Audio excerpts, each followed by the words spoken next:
When you take a rules-based approach to eating, where there's a certain list of foods you can eat and then a very long list of foods you can't eat, in the psychology literature, what happens inevitably with every cohort, every population, is that as soon as you're given that naughty list of foods, your mind very naturally starts wanting to eat those things. So then you start feeling these cravings and this desire that has an emotional impact. You start feeling guilty for wanting those things. You start punishing yourself for avoiding those things. And then in a few weeks to months, you fall off the wagon. So with every diet, paleo, keto, anything that's considered a diet where you're following a set of rules, you end up having this yo-yo behavior where people end up latching onto a diet thinking it's going to be the end-all be-all. They fall off and then they revert back to their old ways and old habits, and then they find the next fad diet and then they latch onto that. And so Sensei didn't want to perpetuate that. Not only is it an unsustainable approach to living, it's not good for you. You end up with a slightly disordered relationship with food where you use food as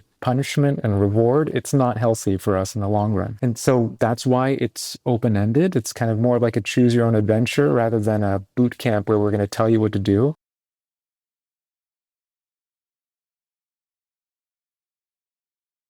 So I'm joined today by Dr. Vishal Patel, who is the Chief Science and Innovative Officer at a place called, it's the most beautiful place I've ever been, Sensei. Sensei is basically, I want you to kind of walk us through it because I had a beautiful experience. It is a wellness facility that is beyond anything I've ever been to because of the care and the quality and just overall the programming. Let's talk about how would you describe what it is? And then let's get into your background and what your involvement is. Oh, sure. Yeah, to describe what it is, it's a wellness retreat. But even that doesn't do justice to the place and the experience. It was a vision that our co-founders, Larry Ellison and David Agus, had. It was a passing of a close friend, Steve Jobs, that really made them realize that the world needs spaces where even the best and brightest can feel safe and get trusted, vetted advice about their health and wellness. And I think that's probably what you experienced at Lanai, that it feels like a place where you can let your guard down, where you can feel safe, you can have space to wander, and you have experts, which are really hidden gems that a lot of people don't expect. But we have brilliant minds and hearts on Lanai that can guide our guests to greater well-being. It's something special. It is something special. So yeah, so like I went to the one in Lanai in Hawaii, and there's how many locations do you guys have? 3 now? We are now 3 as of last week. Yeah, we just opened our first international location in Cabo with the Ritz-Carlton Reserve in Mexico. So yeah, because the one I went to was with the Four Seasons, and let me just kind of explain and break it down a bit, because I've been, given what I do for my background, for my job, whatever, I've been to a plethora of different wellness facilities. I've tried every program, retreat.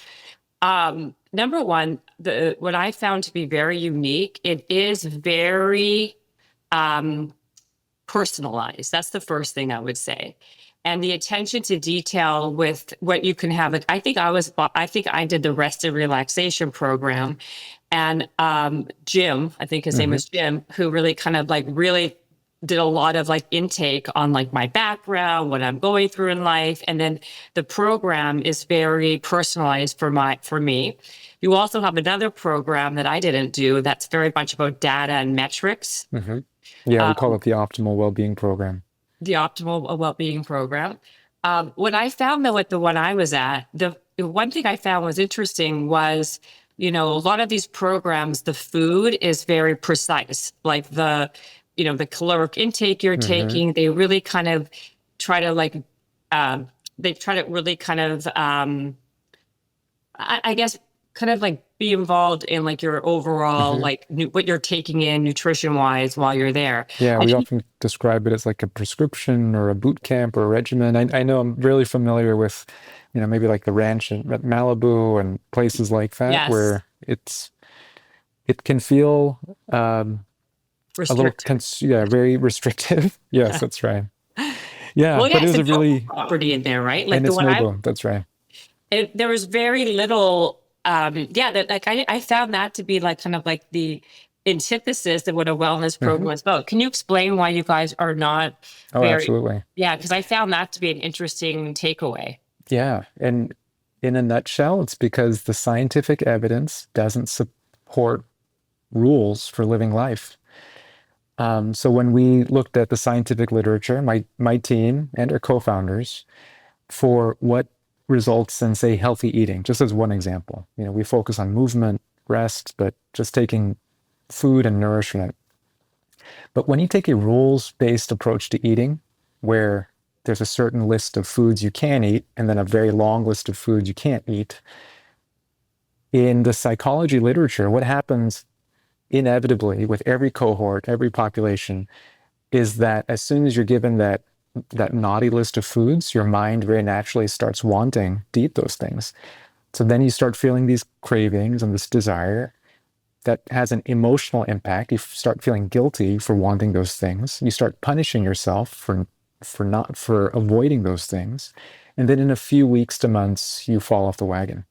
So with every diet, paleo, keto, anything that's considered a diet where you're following a set of rules, you end up having this yo-yo behavior where people end up latching onto a diet thinking it's going to be the end-all be-all. They fall off and then they revert back to their old ways and old habits, and then they find the next fad diet and then they latch onto that. And so Sensei didn't want to perpetuate that. Not only is it an unsustainable approach to living, it's not good for you. You end up with a slightly disordered relationship with food where you use food as punishment and reward. It's not healthy for us in the long run. And so that's why it's open-ended. It's kind of more like a choose your own adventure rather than a boot camp where we're going to tell you what to do. And I know what you mean. We get a lot of guests that show up and say, okay, so tell me what to eat. Tell me when to wake up. Tell me when to sleep. Where are my supplements? Just tell me what to do. But longevity and wellness don't work like that. It's about the choices you make and learning to teach yourself to be more intentional with those choices. And so that's why Sensei was designed in that way. Yeah, like I found a lot of things that I was questioning. There was scientific backing of why it is the way it is, right? The food thing really threw me for a loop because to me, a big piece of wellness and health is all it is about the nourishing part, right? That the food. Also, I love to eat, but I'm with you. Yeah, right? yeah. I'm a big proponent of almost food as medicine. I studied Ayurvedic medicine in India, which is, that's kind of a central tenet of that system of thought. But on the flip side, telling someone what to eat removes the joy out of food, removes the sensory appreciation from food. And what we recognize is that no, the sensory aspect of eating is just as important as the macronutrients on your plate. It has to look pretty. It has to be presented beautifully. There's a certain pace to eating that needs to be synchronized with your gastronomy. So you actually are salivating before you eat. And so we take all that into consideration to introduce a more intentional approach to eating. Yeah, I mean, can you talk about more of the science behind that? Because the overall in the program, just to kind of give some differentiation for people why it is different. Because like you said, well, like besides the fact that they're in these beautiful places and the programming is spectacular from, of course, you have the sound baths, you have the yoga, you have all the meditation. Even the teacher, I had this other teacher there, which again, kind of like threw me for a loop because I thought I had like this one-on-one with him to do like that. I thought like a personal training session, right? But it was a very unique one because it wasn't what I was expecting. I ended up taking off my shoes. He's looking at my feet, and he gave me literally like a 4-year degree in how my feet is basically where all the power comes in and all my strength comes in. If my feet are not strong, then basically my whole body will fall apart, like my hips, my knees, my joints. So that sounds like Eduardo. But I'll tell you something. He is not wrong because my feet are weak. They're flat. They are not to give people too much information, but like my arches have fallen, all the things because I work out so hard. Yeah. But your body breaks down so much quicker if your feet are not properly, if they're not properly worked out, literally.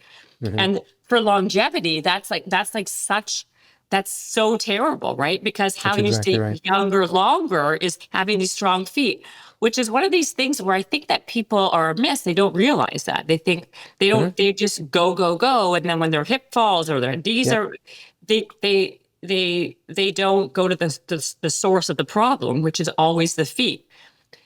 That's exactly right. So I think you hit on the science actually, and that's what we've tried to incorporate.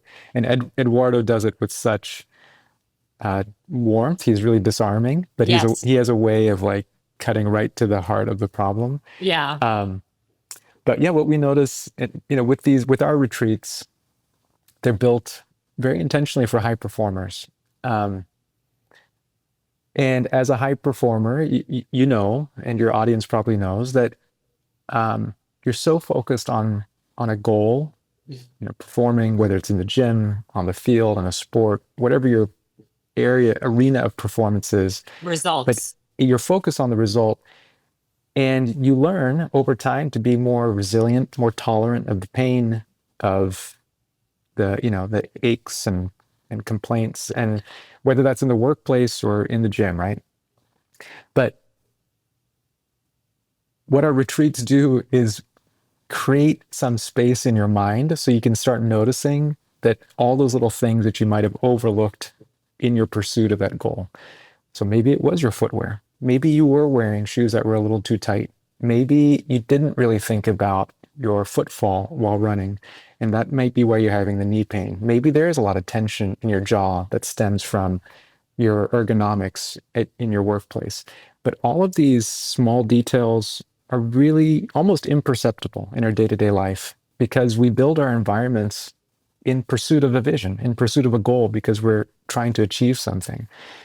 But to be able to do that for the long haul, like you said, longevity, for a longer, healthier life, you do need occasional resets or retreats where you can take a more mindful approach at things like your footwear or the type of pillow that you sleep on. Maybe the pillow is contributing to your neck pain.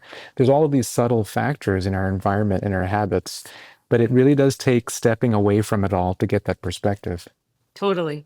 Can you tell us a little bit about your background, how you got involved? Because you said you studied Ayurvedic medicine. You're obviously a physician. Can you just explain to us what your expertise is and the relationship? Yeah, happy to. I trained as a physician. I got my PhD in genetics, both from Case Western Reserve in Ohio. Oddly enough, and I know we were having some IT challenges at the beginning of the call, so maybe you'll Believe find me. this amusing, but the reason I got into Sensei was because of technology and data, of all things.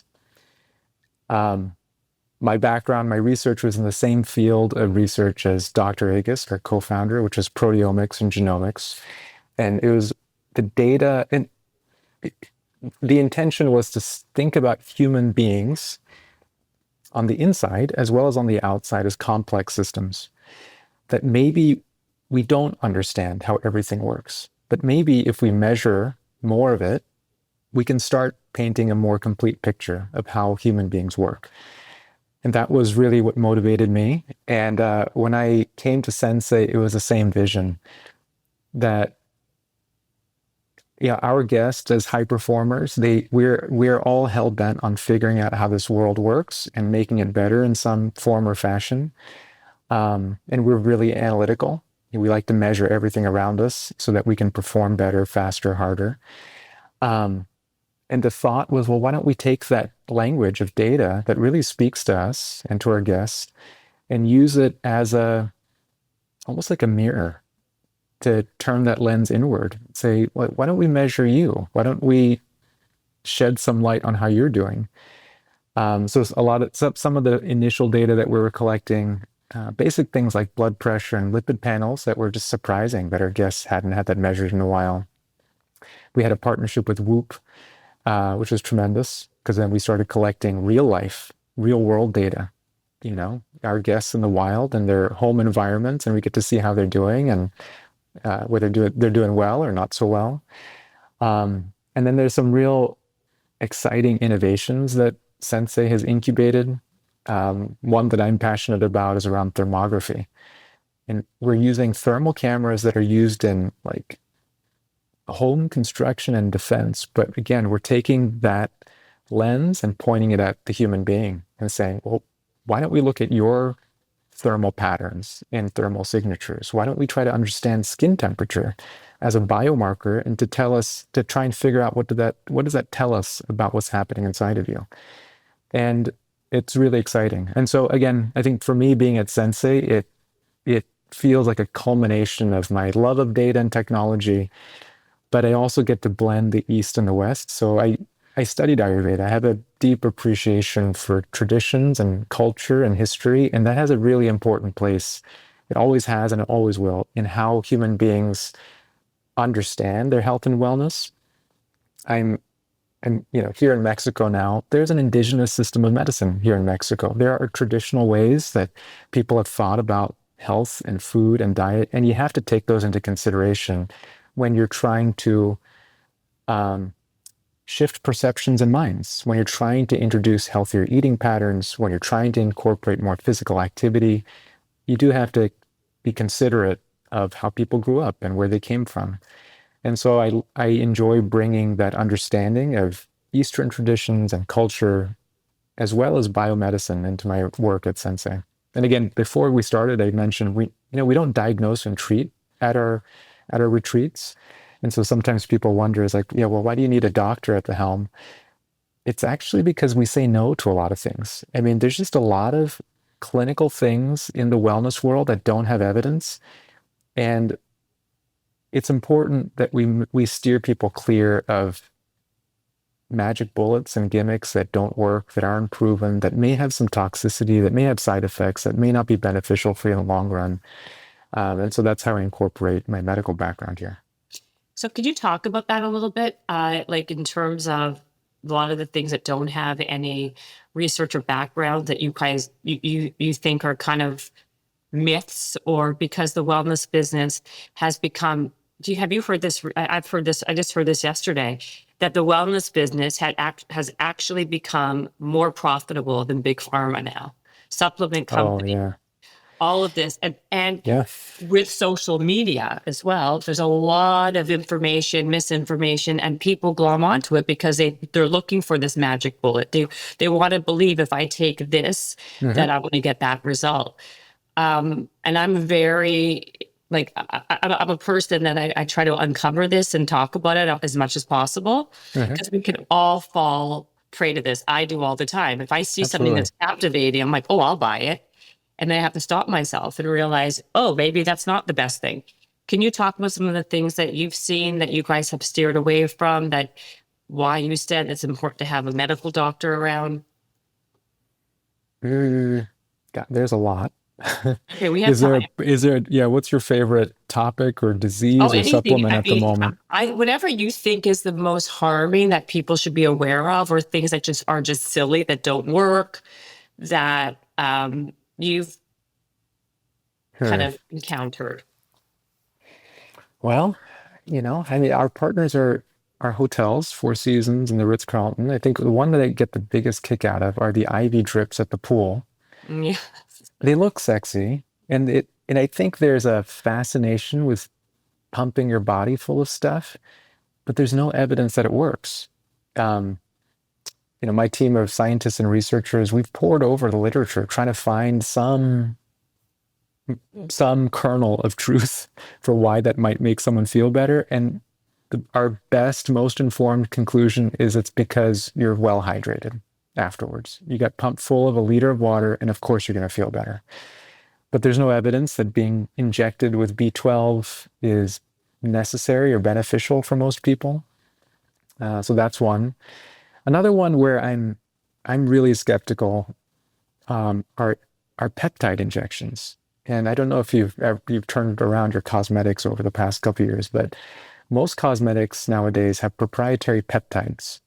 Peptides are short chain amino acids, so building blocks of any protein. And on one hand, they're being studied as a new type of drug, as a vehicle for delivering drugs because they're so powerful and so potent. And on the other hand, labs are whipping this stuff up. Cosmetic companies are whipping this stuff up in the lab. I can't find a toxicology report online. And then they put this and they bottle up in a cream and you can put it on your face. And yes, you have outcomes. It will reduce your wrinkles, but at what cost? And that's what concerns me, is that in the pursuit of, call it anti-aging or looking younger or living longer, we're willing to make sacrifices where we don't know the full cost of it. And again, my background was in proteomics. I studied proteins, peptides, and amino acids, and all the things that they do in the human body, and they're so powerful. So the way that a peptide works is it triggers so many cellular pathways that we scientists don't even understand what cellular pathways and signaling pathways have been triggered by the peptide. It's a little bit of magic at the moment, and not entirely scientific. Do you know what I find interesting? Peptides is a big fad right now, right? Like things kind of, that's a big one. And so what I find very interesting is a lot of the doctors that I speak to offline who are not involved in social media, they're not on there, they don't care, agree with you. They think that the IVs, you just basically pee out whatever you're getting because you're getting such an abundant amount. And so it's basically just a money grab, like the $300-$400, and it's completely not worth it. And the peptides, the problem with the peptides, and that's why they've been there's like laws against a lot of them. People think it's because the pharma's trying to control it, but people, and maybe that's true. I'm not saying it is or not, but a concern is there is not enough backed research to know what the outcomes are because they haven't been around long enough. No. And plus, many of them are proprietary. So in Sensei's work, as we look at skincare and try to find evidence-based skincare products for our customers, there's been so many brands we've said no to because they concocted this chemical in their lab. There's no published peer-reviewed toxicology report that we can stand behind, that we can believe in. And and I think that's unfortunate, but on the other hand, I feel like the consumer, maybe because of podcasts like this, I think consumers are becoming more informed and discerning. They're looking for transparency in ingredients and manufacturing and quality. And I feel like that's part of Sensei's mission, is to keep educating and informing our listeners so that they can make more informed choices. One thing I found very interesting when I was there, I had this back and forth with one of your employees because I went to use the sauna, the infrared sauna, and it was cold in there. I'm telling you, it was cold in there, Vishal. Okay, it was literally. I'm like, can we put it on? And they're like, oh, it's the highest that we can put it. And I'm like, the highest? I'm like, literally, I need to go get a towel and wrap it around me. It was cold. She's like, what? She said 140 was the highest. I was like, first of all, I have the same sauna at home, and my problem with the sauna that I have is that it's too cold. It goes up to 170 and it takes a long time to go up to 170 and it still doesn't get me hot enough. And she's like, oh, all the research proves that your body is from the inside out, core temperature, all these things. And you don't have to sweat. Like I push back on that a little bit. I push back on that one. Thank you. I think that may be a bug. It might be an error. It is. I don't think she was very adamant. And then the next time someone else said also that they could only put it up to a certain temperature.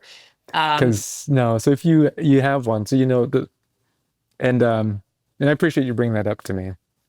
And it's silly, but not really, right? But it's important. It's important to understand that. Yeah. And it's so, one point where you're correct, saunas don't raise your core body temperature. Actually, our core body temperature doesn't change unless you have an infection or there's something really dire happening.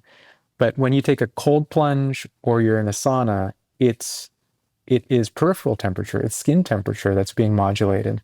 So I think that's with infrared radiation. It is true that infrared radiation from an infrared sauna does penetrate below the skin, but it is inconclusive if that's why it's beneficial for your health, or more or less beneficial than traditional sauna. From the science and evidence, I think it's just a different mechanism of heat and radiant heat production. A little less air pollution in an infrared sauna versus a traditional charcoal sauna. But you're absolutely right. It needs to get you hot and you need to be sweating and you need to do it for 15 minutes so that your heart rate is pounding. And I like to be a little dizzy by the time I step out of a sauna. That's what I say. Like, that's why right now the push is actually to get away from the like the ones with the red light, infrared ones, and to Right. get the ones that are wood burning. They go way hotter. They go to like 220, some of them. You can die in one of those. But most of the research I've seen is really based around the science behind the wood burning ones from Yeah, Finland. They're not the that's ones with, exactly right. right? So the ones with the red infrared, like there is a lot of people are like, this is not getting me hot enough. I got to sit in here for 45 minutes to even like get a It's beat not of as efficient. Yeah. not as efficient, right? Um, I had to just ask about that because I swear that I was like, I'm not wrong on this one, You're but not wrong on that one. Yeah. Yeah. thank, Thank you for pointing that out, actually. And it's important. thank you. Can you give me some other things that data, some things science-backed, data-based stuff that you've kind of you know about that is kind of Uh, integrated into the program, or by the way, not. It's just someone like you who's very data related. Gosh. Yeah. I mean, it's fascinating. So I'll give you just like some fresh hot takes, I guess, because I'm here in Cabo. Like, we just opened our operation. I'm literally testing some of the equipment on myself yesterday. Um, so there's some fascinating. Maybe we can talk about thermography. I was gonna. Uh, I wrote that down because I am fascinated by thermography. You've said that yeah, that's something that you guys are doing. What is it? Can you explain what it is? yeah. It is. It's fascinating, but it's a. I don't know if you've ever seen a thermal image or a heat map, but a thermal camera has a special type of infrared sensor, and so it detects infrared radiation. They use it in, gosh, I mean, in home construction, so they can look behind, like through the wall in a way, and identify leaks or, gaps in insulation. But when you point an infrared sensor at the human body, what you're looking at in that heat map of the human body is heat dissipation from the skin, which is an indicator of differences in circulation. So you see hot spots, which could mean vasodilation. There's more blood in those areas. And you see cold spots. What's fascinating is that we're beginning to correlate those hot spots and cold spots to muscular imbalances and asymmetries. So the muscles that you overuse, and overused muscles can be because either you're working out too hard or you're holding a lot of stress or tension in a certain muscle. So for instance, I mean, what's a good example? So hamstrings in runners are a good example of an underused muscle. They tend to be kind of Oh, I chronically don't. shortened, Oh, right? Even in most of us, as we're sitting all day, so we have kind of that, they call that superior crossbody position where our pectoralis and our chest muscles are tightened and constricted, our backs are extended. But when we start looking at the thermography data, we can start seeing that. And I saw it in myself. So my sternocleidomastoid on my right side was flaming red, like hotter than on my left side. And it's because there's no normative data on thermography, there's not like age and gender databases of thermal data. We have to use internal control. So we compare our left and right sides to figure out, well, what's happening on the right side of your skin versus your left side. So my right sternocleidomastoid was incredibly tight, it was incredibly hot. So it indicated either there was some inflammation or a lot of tension that is holding here. Then the exercise physiologist guide here, Brenda, she took me through a functional movement screen. And in the functional movement screen, as I was trying to touch my hands behind my back, she noticed that there was asymmetries in my ability to reach behind my back. And then we noticed some hot spots in my deltoids. And so through that kind of working through the data, what we identified is that there are some opportunities, let's call them opportunities, in the way that I'm exercising in the gym. And again, this is one of those things where it's like, okay, I know a lot. I think I know how to exercise. And yet maybe I'm overdoing it. Maybe there isn't enough variety in my routine because I'm developing tension in muscles that you don't want tension in. Tension in your sternocleidomastoid is going to extend up into my jaw. Like in a week, I'll probably get cracking in my jaw from all that tension. And I'm really happy I caught it early. But now I need to spend a little bit more time with a coach to figure out how do I introduce some more variety and more balance into my workout routine, and maybe change the ergonomics of my desk setup at home so I'm not holding so much tension there. Well, I think it's always good to have someone who points things out like that, because even like, listen, Tiger Woods had a coach, right? Michael Jordan had a coach. Like, we tend to do what we are good at, right? I mean, like I'm like I dominate on the things I'm good at, and the things I'm not so good at, I just don't do them, right? I just then that's human nature. We just avoid them. we Yeah, avoid that's right. them. Yeah, that's exactly right. Right? Like, Yeah. I like to do squats, so I'll do squats, but I hate to do, planks, so I'm not going to do. So That's I mean, exactly it. right? Like people naturally are going to do what they're good at, what they like, and that's how we get really bad imbalances, right? And so for that reason, I think it's really important. But what I wanted to ask you again, I want to push back a little bit because of something else, data, and I do this with myself too, because I've done all of it, right? I've done the whoops, I've done the aura rings. I have. Yes. If you look at my office or my house, it looks like a Costco with all the boxes all the way up, with everything you can possibly imagine, every gadget and nook and cranny. And what I noticed was the more I was basically tracking, the more stressed I got. And I think if you were a data person, you can look at the data and notice that like people become obsessed over their numbers. Like, you're tracking your sleep, and then you're going to sleep terribly because you're constantly looking to see, did you sleep okay? Versus just sleeping, right? That's right. Do you believe that there is a point where too much knowledge or too much, information getting becomes actually a detriment versus a positive? Absolutely. I'm like you. So I wore the Whoop for a year, took it off, lived without anything for a while, then tried the Aura for a while, took that off. Now I've got an Apple Watch, but I'm not using it for health tracking.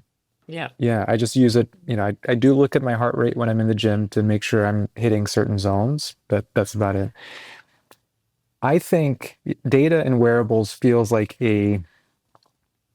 like training wheels in a way to notice parts of your lifestyle and behavior that you may not have noticed before.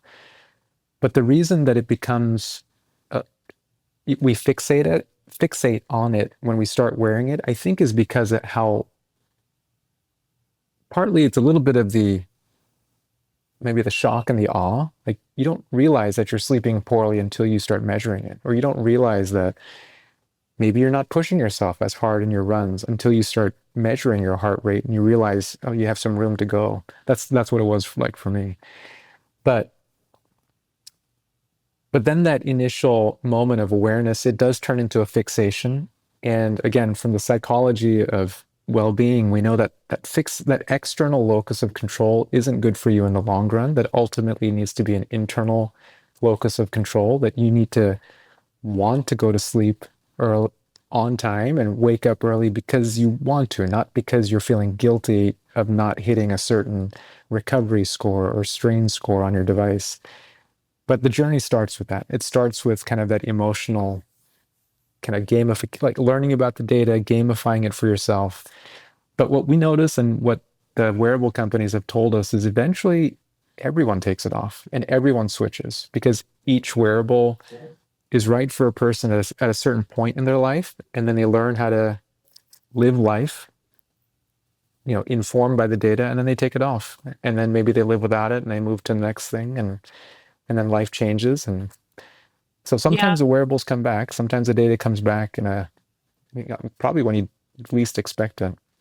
Yeah, I think that you can become obsessed with it, and I do believe it's good for some type of accountability at the beginning and knowledge based. Like I think, but like everything, right? Like eventually you're going to take, kind of just use your own gut, because it becomes, it actually becomes in my opinion, more of a detriment, unless you're somebody who's like a professional athlete, and an Olympian that have to meet certain marks for like you hit certain things to, win a gold, like you got to track things for these, but for the everyday, absolutely right.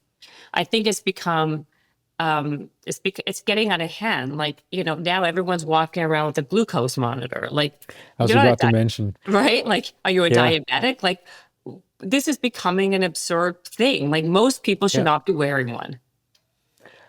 That's right. And I mean, the CGMs, they have like a half-life. You only keep them on for a week or two, and then you got to switch it out. And so, like naturally, after a couple of weeks, if you're switching it out, maybe you get tired of it and just keep it off. But what I've observed is like, yeah, even with CGMs, there's that moment initially where you're suddenly measuring, or suddenly, the glycemic index is brought to life because you're noticing the spike in your blood sugar after eating a apple or a cookie or whatever it is.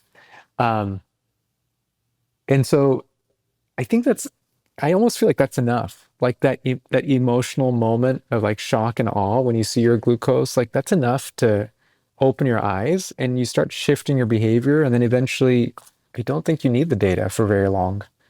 Yeah. One other question I have for you is, have you seen, or what's your take on plasma, people who are taking plasma? It's like kind of like, it's an IV course to get the plasma, and then it takes out all the toxins, heavy metals out of your body. A lot of my friends are doing it, and they're walking away with like these like 10-pound bags of their own plasma. Do you know what I'm talking about? I know what you're talking about. So it's plasmapheresis, right? So they take your plasma, they filter it all out, and then put it back inside of you, or they give it to you so you can hang it on an IV in at the some fridge? point. What are Yeah. you going to do with it? Yeah, I think so. This is another interesting one where there's some science and there's some voodoo to plasmapheresis. So the science is that our plasma does become chock full of antibodies to all the things that we're exposed to. So I have a friend that works and is developing some technology based off of that principle, that because of all of those antibodies floating around in your plasma, we can filter out the ones we don't need, so potentially reducing autoimmune responses. Alternatively, you can introduce antibodies and things into the plasma that could be good for you. So there is some science and merit to that. I don't think that the technology and the intervention, however, is there yet for mass consumption. Like plasmapheresis in the med spa, I don't trust that. And again, we haven't studied. Say that again. Is it dangerous? With every intravenous procedure, there are some risks and side effects. I think what I'm more worried about is a quality control in the med spas and clinics that are running this procedure. I haven't personally looked at the equipment and the technology and the manufacturers and the protocols, but as a scientist and physician, that would be my foremost concern, is the quality control on the stuff that you're putting directly into my system. Mm-hmm.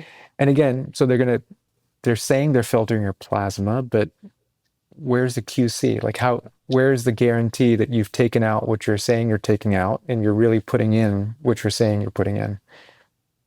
So it's an unregulated protocol, kind of an unregulated industry. So that's what makes me concerned.